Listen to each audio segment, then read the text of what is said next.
บรรยากาศการดำเนินการปรนบัตรเลือกตั้งสมาชิกสภาแห่งชาติสุดที่ 10 และสมาชิกสภาประชาชนนครหลวงเวียงจันทน์สุดที่ 5 อยู่ที่หน่วยปรนบัตรจุดกลุ่มคุ้มครองสมณครัวและก่อสร้างหากฐาน โดยมีทานพลจัตวาเกียรติจันทร์พรหมมาจากคณะพรรคกระทรวงเลขาคณะพรรคกลุ่มหัวหน้ากลุ่มคุ้มครองสมณครัวและก่อสร้างหากฐาน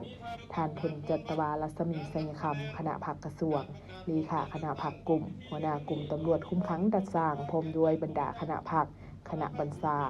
นายและพลตำรวจที่มีสิทธิ์ปรนบัตรเลือกตั้งทั่วกลุ่มคุ้มครองสมณครัวและก่อสร้างหากฐานและกลุ่มตำรวจคุ้มขังดัดสร้างเข้าร่วมเพื่อนำใช้สิทธิประชาธิปไตยของแต่ละคนตามรัฐธรรมนูญและกฎหมายในการเลือกตั้งเอาผู้ที่มีมาตรฐานเงื่อนไขครบถ้วนเพื่อเป็นตัวแทนเฮ็ดหน้าที่พิจารณาตกลงปัญหาต่างๆอยู่สภาแห่งชาติและสภาประชาชนท้องถิ่นของตน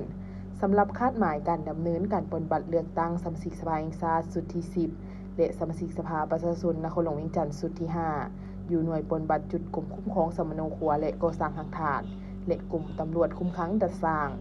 แม้นจะให้สามารถบรรลุตามคาดหมายและรับประกันคือผู้มีสิทธิ์เลือกตั้งทั้งหมดต้องได้ไปเลือกตั้งให้ได้การไปเลือกตั้งต้องรับประกันความถูกต้องและครบถ้วนการเลือกตั้งต้องรับประกันความโปร่งใสและยุติธรรมและการเลือกตั้งต้องรับประกันความสงบและความเป็นระเบียบเรียบร้อยก็รู้สึกเป็นเกียรติและตนเองก็รู้สึกว่าจะเลือกเอาผู้ที่มีมาตรฐานผู้ที่มีเงื่อนไขเพื่อเข้าไปในสภาเพื่อต่างหน้าให้แก่ประชาชนบรรดาเผ่าก็คือกำลังเจ้าหน้าที่ตำรวจทหารรัฐกรก็คือประชาชนทุกคนหน้าเพื่อไปปฏิบัติหน้าที่ในสภาเพื่อเฮ็ดให้เวียกงานในสภาถือว่าสามารถขยายตัวขึ้นกว่าเก่าจังสั้นอีกเทื่อนึงถือว่าในนามพลเมืองผู้นึงก็ถือว่าอยากเสนอให้บรรดาพี่น้องของชาติพร้อมกันมาใช้สิทธิ์เลือกตั้งเลือกเอาผู้แทนของตนเองถือว่ามื้อนี้เป็นโอกาสดีที่ภาครัฐบาลพวกเขาได้โอกาสได้เปิดถือว่าเลือกตั้งสมาชิกสภาแห่งชาติชุดที่ 10 และประชาชนส่วนแข็งชุดที่ 5แล้วก็คือจังซั่นยังเรียกร้องให้บรรดาทุกภาคส่วนก็คือ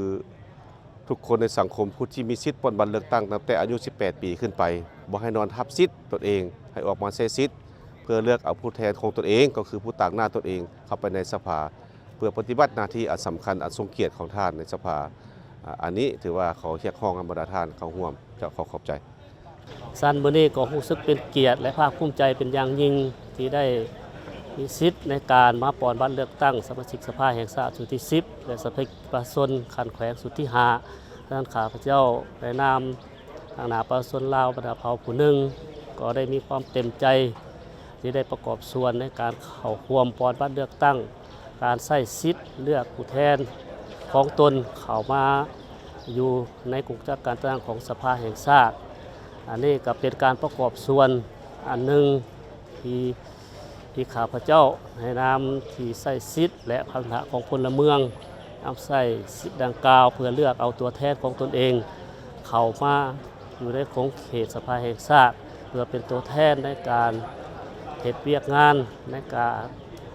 นำเสนอค้นคว้าปัญหาต่างๆในการเฮ็ดเวียกต่างๆเพื่อนำเอาความคิดเห็นจากประชาชน